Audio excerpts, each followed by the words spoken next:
professional wardrobe change right there. You like that? I'll practice that. That went well. I'm sorry, my voice is going to sound all not me now that I've sang loudly to the Lord, but that's okay. Bill, I think we're a little hot on this microphone. And turn it down a hair. So as that was the opposite of good. Yeah. We're going to get there. Don't you worry about it. Bill's a pro. He's going to get us whooped in no time. So as I'm trying to prepare for a message that was the last one of 2019, we're moving into 2020, of course we have to look at the year past, and of course we have to be nostalgic. We have to be all these things. The first thing that hit me, Bill's getting worse. It's not better. Is it just me, right? Or is it? It's not good, right? It's not good. Yeah, it's a lot. Just overall volume. Just bring me down. That was a whole lot going on right there. Hey, more down. Oh, is that too much down? Nope. Oh, yeah? Oh, wait, everybody's going, please, less of you. Okay, yeah, I got you. Yeah. As I'm thinking about this, I'm just like, man, 2020, wasn't it just Y2K? Everybody get your water because the world's going to crash around us and burn? It's crazy that, especially as we get older, it's like, man, it was just Y2K the other day, and all the computers were going to rewrite themselves. Can you imagine if we actually thought all the computers were going to rewrite themselves now? We thought we were dependent then. Oh my gosh, what if all the mainframe was going to crash down, man? It'd be total mayhem in the streets. Rioting and looting would ensue. Psychologists believe that time flies as you get older. The years get shorter as you get older for a few different reasons. And the easiest one, I like this one, it's the mathematical one. It's a smaller percentage of your life. When you're 4, 1 year is 25% of your life. When you're 34, 1 year is a tiny percentage of your life. It's not 25% of my life, it's just 3% of my life. And so that's when some psychologists believe this is why time flies when you get older. It's just a smaller sample size of the entirety of your life. And so every year is shorter and shorter because it's a smaller percentage of your life. That makes sense to me. Some others believe it's because we do more and more autopilot in our lives and we engage less and less because we've already done everything. We're not engaging new things. We're not experiencing new things, new thoughts, new experiences. And so we're just on autopilot all the time. It's kind of like that same drive you take to work every day. Sometimes you get to work and you're like, when did I leave? How did I get here? I have no idea what happened on the road, and I just drove for an hour. Because you've done that drive like 47 times, and so the drive just disappears, and you just lost an hour, and so the year's flying by. Because you're on autopilot, you're not experiencing anything new, nothing's challenging you, nothing's making memories and sticking things in your mind because it's all just like the same stuff. Another way the years fly by is because of stress and pressure. We're constantly just worried about the next day or the next month and what's upcoming. And so we never live now. We don't experience now. We don't slow down for now. We're constantly living in next week or next month or next year because of all these things in front of us. And so the time is flying by because we're never living today. We're living for the week or two ahead of us. And we don't take time to experience the moment. Anyhow, whatever the reason may be, we need to stop counting our days and start making our days count. Right? Whatever the reason, it's flying by and we're autopilot, we don't notice things anymore, we're stressed, whatever it is. We need to stop counting our days, stop counting these things, and start making them count. 2020 is going to be a long year. The exact same length as when you were 5, and that year took all that time, and then you accomplished so much. You learned new words, you learned how to read, you learned how to ride a bike, all those things, all these big things that were accomplished because you stayed at it, and you were dedicated, and you practiced, and you kept growing, and you kept being trained, and you kept learning. And so much growth happened in those younger years. 2020 is going to be just as long as those years. Just as many days, just as many weeks, just as many months. So our decisions and our plans need to be accordingly. We need to play the long game. That's what this title of your sermon is today. We need to make plans and decisions based on playing the long game. It's like this is a long year. At the end of it, what do I want to have accomplished, have done, have experienced, have been through, have achieved? Long game plans, right? Because in life we're not on the putting green yet. We're not ready for just that little tap in. We still got days ahead of us, a lot of days ahead of us. And they're going to be long years, even if we try to make them feel short by focusing on all these other things. We need to make these days count. 2020 is going to count. It's going to matter. Whether you plan for it or not, it will. It might matter because there's another new year gone by where you just really didn't do anything and didn't accomplish much. It might count and matter because you were intentional and you delivered on so many things and you were dedicated and you played a long game instead of a short game and you got so much accomplished. We're going to be in Jeremiah chapter 17 today, verses 5 through 8. Verses 5 and 6 in Jeremiah chapter 17 are about playing the short game, playing for today, playing for tomorrow, not playing for a year. And this, I believe, biblically is a wrong approach to life. Not that we need to lose the moment, not that we need to lose today. Today matters so much because it is one of a few days I have for this whole year to make this whole year count, to make this long game work, because I have to be consistent. So, playing the short game. Jeremiah 17, 5 and 6. Jeremiah 17, verse 5 says, "Thus says the Lord, cursed is the man who trusts in man and makes flesh his strength, whose heart turns away from the Lord. He is like a shrub in the desert and shall not see any good come. He shall dwell in the parched places of the wilderness in an uninhabited salt land." So let's go historical context, what's actually going on here, who's writing this. Well, it's the prophet Jeremiah. He's writing it to the nation of Israel. What is he talking about here? Cursed is the man who trusts in man and makes flesh his strength. Historically, what he's talking about, the Israelites had this really nasty habit. Whenever an army was coming after them, or this overpowering, force was coming to get them, instead of praying to their God, instead of trusting in their God that had defeated armies for them, done all these things, they would call up their neighbor allies, give them everything they had. Here's everything dedicated to the Lord in the temple, all the gold, you can have that. Here's everything we have. Please come defend us. So Jeremiah, historically, is prophesied to the nation Israel, you're bringing curses on yourself every time you go to men and fleshly things instead of God when you're faced with a struggle. It's like, this is not God saying, I will curse you if.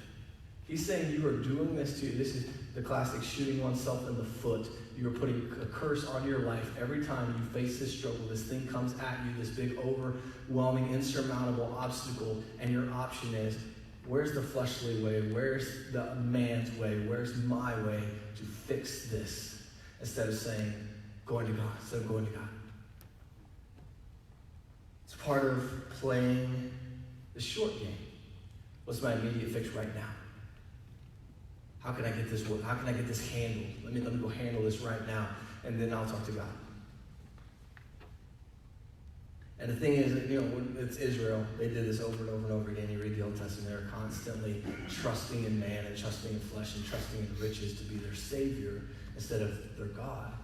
But of course, humanity's humanity, and we still have our saving methods. We still have methods we employ to save us from our struggles. Right? Small example from my life. I don't know if it is exactly this. We're still wrestling with whether it's sinful or not, me and Courtney. I have a few different medical issues, and every time we go to the doctor and get some terrible diagnosis, we go out to eat and kind of have a little celebration because we didn't know what else to do. What are we going to do? Go sit in the corner and cry? It's like, no, let's go to dinner. We never go to dinner. This will be great. It's like, the doctor said you're not going to walk long term. Hey, let's go to Chili's. It's like, we didn't know what else to do with it. So we're like, celebrate? I don't know. We're going to be okay. We're going to make this. And so we've done, you can ask Courtney, almost every time we got any sort of bad diagnosis from the doctor, we'd always go out to dinner together. Just because we never go out to dinner much, and we're like, let's spend some money. Let's do this. This will be great. I don't know if right or wrong on that one. Maybe it's not a great example. But we have our methods we employ to save us from the things in front of us, and a lot of times they're not really going to save us, they're just going to distract us. I just need to buy some things.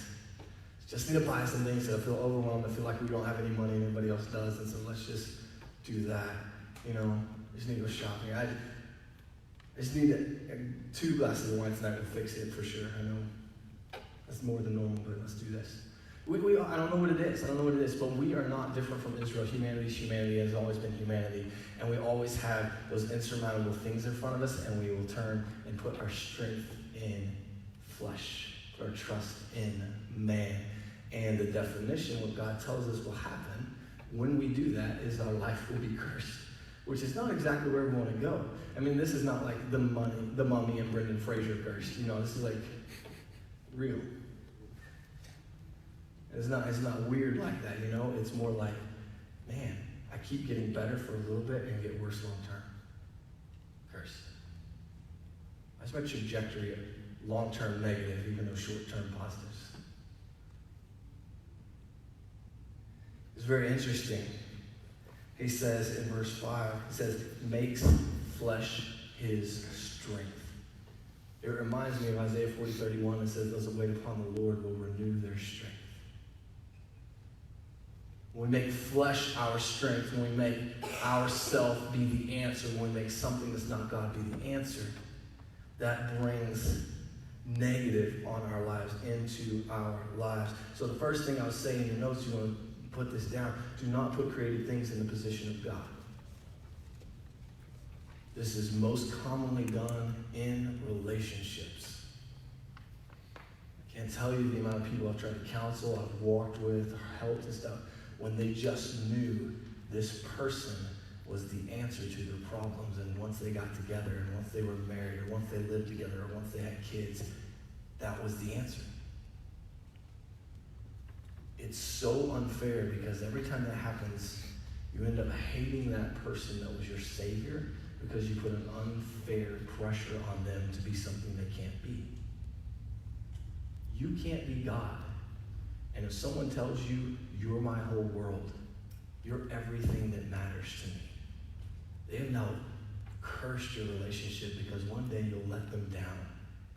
And then their whole world is crushed, and now they're angry and bitter. At who? You, because you were going to save them. Or it was money. Or it was the possessions. Or it was being popular and being liked and being accepted. We play these short games and we have these little short perspectives on this is going to be the thing that saves me, that changes things. This is going to be the thing. This flesh, this created thing that I've put in the position of God is going to satisfy and fulfill me long term. Now, you'll find short-term success in this method, for sure. That new relationship will be amazing for a few months. That thing you bought over here, that job you got over there will be amazing, but eventually it'll just be the normal thing you have because you're used to it. And it'll no longer be your savior. It'll just be that thing. I'm not saying we shouldn't love deeply. We should love deeply, just not ultimately. Because cursed is the man who puts his trust, his faith in flesh, and he gets his strength from created things. That's verse 5. Let's play in the short game. Don't worry, this is going to get better, guys. It's going to get better. Verse 6. Here's the definition of said man who's always playing the short game, always going after things, flesh, to be his strength. It makes flesh his strength. His heart turns away from the Lord. He is like a shrub in the desert and shall not see any good come. He shall dwell in the parched places of the wilderness and an uninhabited salt land. Have you ever been to, Odessa? There's a fun little music festival we like to go to called Rock the Desert. It's out there in Odessa. There's nothing else out there in Odessa. That's literally the only thing there. And a bunch of oil, apparently. And we drive through the parking lot.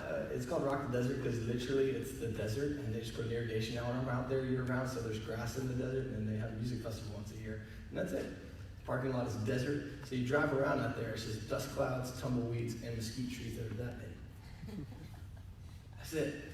And that's the picture that the prophet is trying to draw for us, because there's a lot of desert lands over in Israel where they were located. And it's like that for you that have been to West Texas or South Texas, and those little shrubs that just, I don't even know how that thing's alive. It hasn't rained in like 3 years. It has one root, but it's somehow it's alive, but it's not thriving. I've seen a mesquite tree this big around. It's like it's this tall. It's like, what? It's 40 years old or whatever. You got to get that picture about the life that lets flesh be its strength and doesn't trust in the Lord, but trusts in things, puts other things in the position of God. So when we play this short game, we're going to be defined by hardship, difficulty, struggle, and a couple of good days. You guys know that. When we get that instant answer, things are good for a little bit. But the long term is a negative result. And that's what it's talking about here.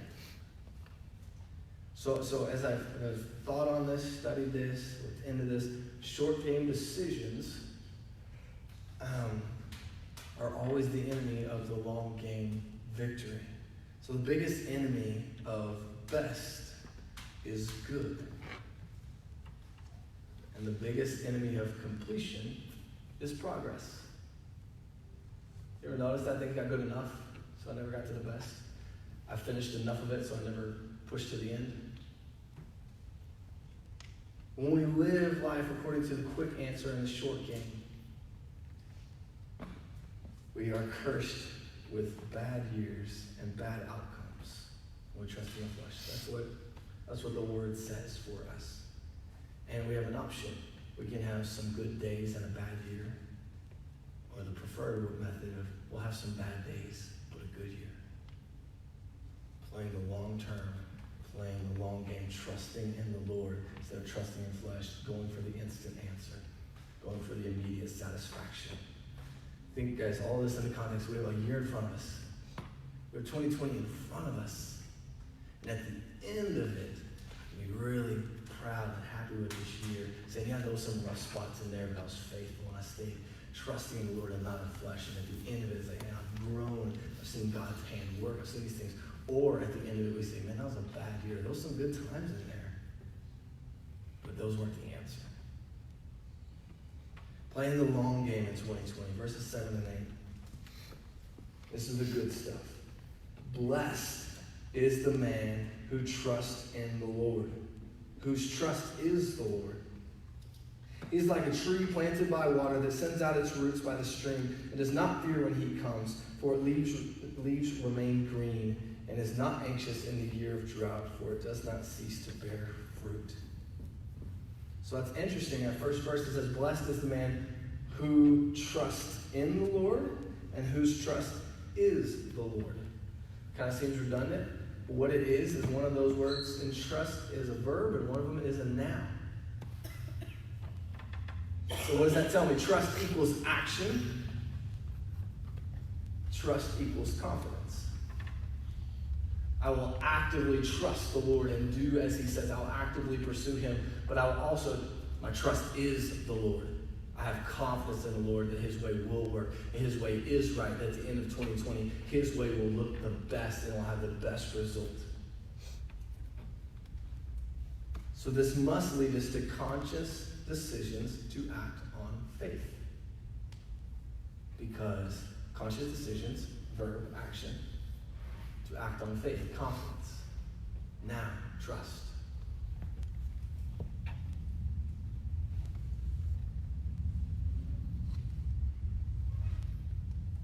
The best way I could sum it up would be conscious decisions to be consistently faithful instead of immediately satisfied.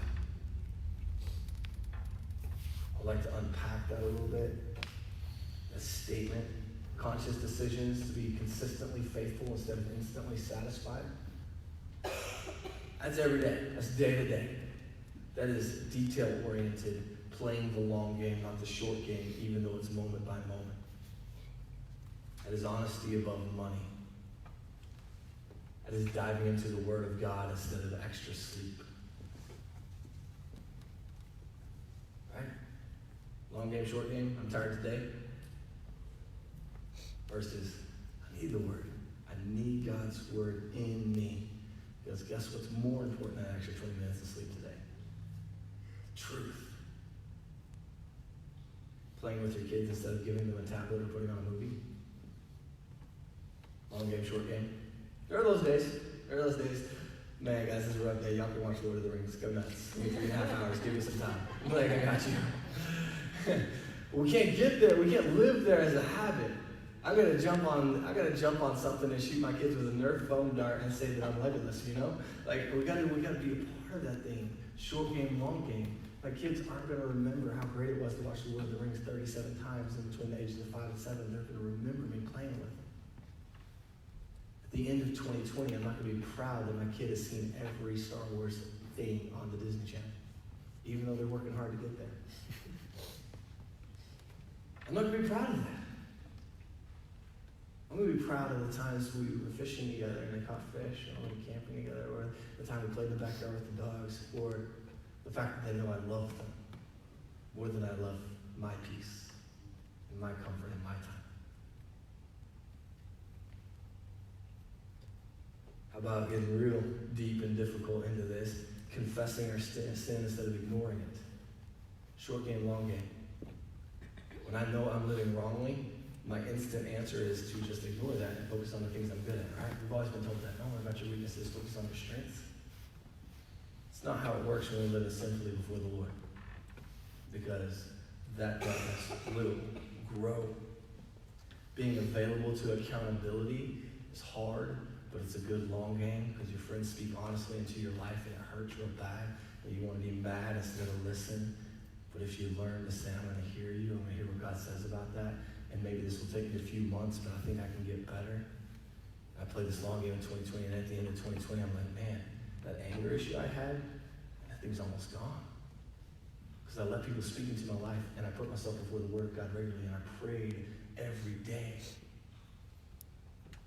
One time, not the only time, but a time, I saw great spiritual progress in my life was when I was reading James chapter 1. I was reading it. I love the book of James. And I'm reading through it, and it says, everyone must be.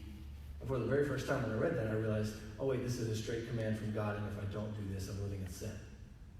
Whatever comes after that. Everyone must be quick to hear, slow to speak, and slow to anger. I was like, that is the exact opposite of me. And so I read that passage every day for a month. I prayed about it. I worked on it. I thought about it. And I started seeing things change in my life as I played this long-term game instead of this short-term thing. And all of a sudden I was quicker to hear and slower to speak. I was slow to anger. And it grew in me. Because of this consistency. Conscious decision to be consistently faithful instead of immediately satisfied. Immediately satisfied would read James chapter 2. I like that one. That's a good chapter. I'm good at those things. Just skip right past James chapter 1. But it's not what's going to build a good 2020. It's not what's going to build the right me. It's not what's going to make this long-term success. All right, verse 8. He is like a tree planted by water that sends out its roots by the stream and does not fear when heat comes, for its leaves remain green, is not anxious in the year of the drought, for it does not cease to bear fruit. Remember, the difference is he who trusts in flesh is cursed, and he's like a tiny shrub in a desert just barely hanging on. He who trusts in the Lord, and his trust is the Lord, is blessed, and he's like a tree planted by the river. Again, you want to go local, we talked about Odessa and the little guys. You want to go local, tree planted by the river. You seen those cypress trees that can't bend? Or anywhere on Onion Creek? That's the biggest trees around, about a mile. That's the closest thing we have to a redwood around here. Those things are huge and 50 feet tall, 60 feet tall. Those live oaks aren't even coming close. Cypress trees planted by Onion Creek. Man, that's awesome. That's something to behold. Or at Pedernales Falls, or wherever you want to go. Find a giant cypress tree and behold its beauty. It's fantastic. That's the difference in the analogy between the mesquite tree that was 10 years old and grew that tall versus the cypress tree on the creek bed that's up there, and who knows how many animals live in it, and birds that have nests in it, and floods that survived, and droughts that survived, and all these things, because it's huge. So it's planted in the right place, and its roots went deep. So as I'm preparing for 2020, and I'm making a plan for 2020, I have to think about longevity. I have to think about growing my roots deep to prepare for drought. That was the analogy. He said when drought comes, he didn't say in this one by the river always have water. He said in this one planted here whose roots went out and went deep when drought came. Because that's our life. That's the Christian walk. That's humanity. It's not that this is the life where nothing bad happens and this is the life where everything bad happens. No, bad things happen in all the lives. All of it's about how we survive the bad things and how we, thrive through the bad things or how we respond to the bad things. There is no life without bad things and life with. We all have the same similar experience when it comes to the world and life and our kids and our relationships and our finances. We all struggle the same. So what I want to look at for 2020 is making my roots go out. Making my roots go deep so when drought does come, I'm prepared for it. The definition of this man that was blessed, who trusted in the Lord and his trust is in the Lord, is he has longevity, blessing, success, and security. All things we're looking for. It's just about the route of how we get there.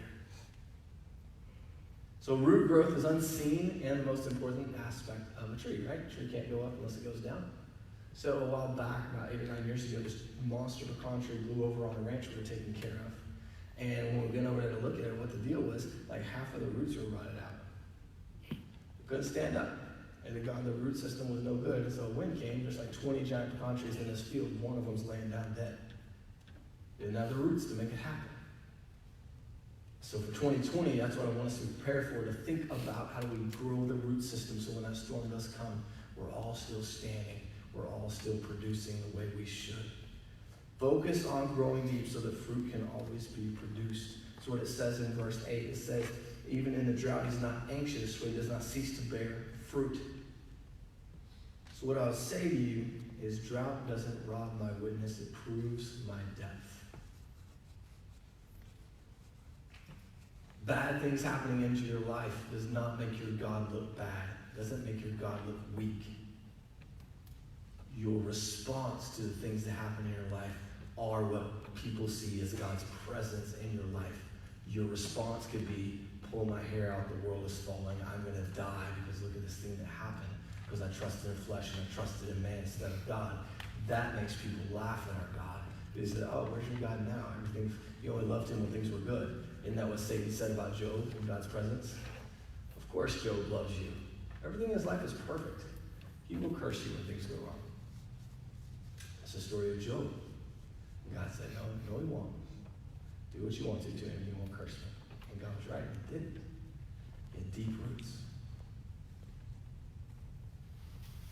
What I would really like to present to you for 2020 is you need to make an actual, consistent, intentional plan to grow deep roots so that when the drought does come, I prove my depth is in the Lord and my trust and my strength isn't in flesh.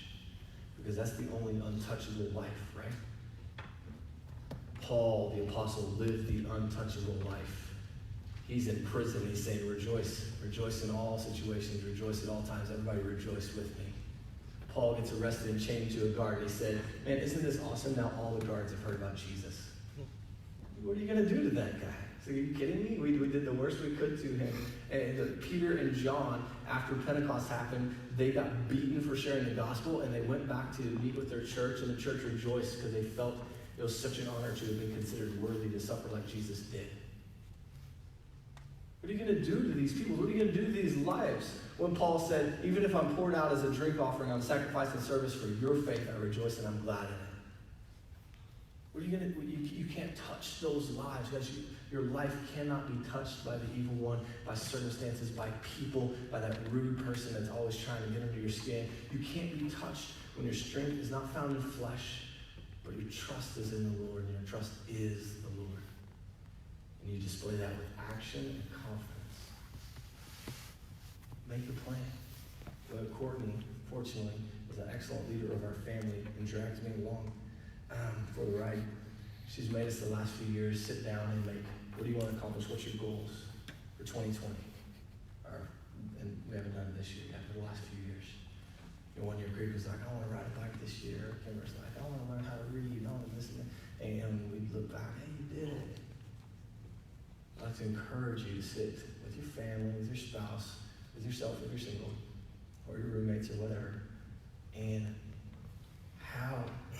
what am I going to put out there as a 2020 goal that will require me daily, hourly, to make consistent, faithful decisions instead of immediate satisfaction? I would like to strongly encourage encourage you to have a goal of biblical knowledge. I believe this is the greatest source of soil that we can put our roots into. It is an answer. It is the answer. It is living and active and sharper than any two-edged sword. And it'll show you the desires of your heart. It'll teach you. It says so about itself. I've experienced it. So many people I know and love have lived in this word and through this word, and it has blessed their lives. I strongly encourage you to make a goal that requires consistent faithfulness and not immediate satisfaction. It is building yourself in the word and putting down deep roots so when the drought comes, it displays your depth. It doesn't ruin your year. Make physical goals. Make spiritual goals. Make individual goals. Make family goals. Put yourself into the practice of requiring consistent faithfulness over immediate satisfaction. And then at the end of 2020, when we talk about this again, it'll be a celebration. Look what God drew me through. Look what God pulled me through. I'm going to celebrate tomorrow probably when I finish my one-year Bible reading plan. Steve was telling me earlier, he's like, I finished it. Yeah, that's right, Steve. So I'm right there. I'm a day and a half behind, man. That's exciting to me. I have another year of reading the entire scriptures, and it's hidden in my heart. And when I talk to people, I have words of encouragement. I have words of wisdom, but I don't have the words. They're God's words. It's just something that's a part of me.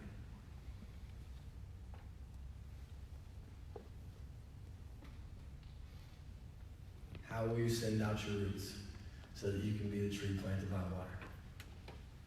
It's my challenge to you headed into 2020 to think about how are you going to send out your roots so that you're prepared for 2020 so that it is a year with some bad days but a great year instead of a bad year with a few good days.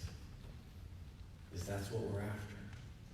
That's the Christian walk. It's built on consistent faithfulness and not immediate satisfaction. Let's pray.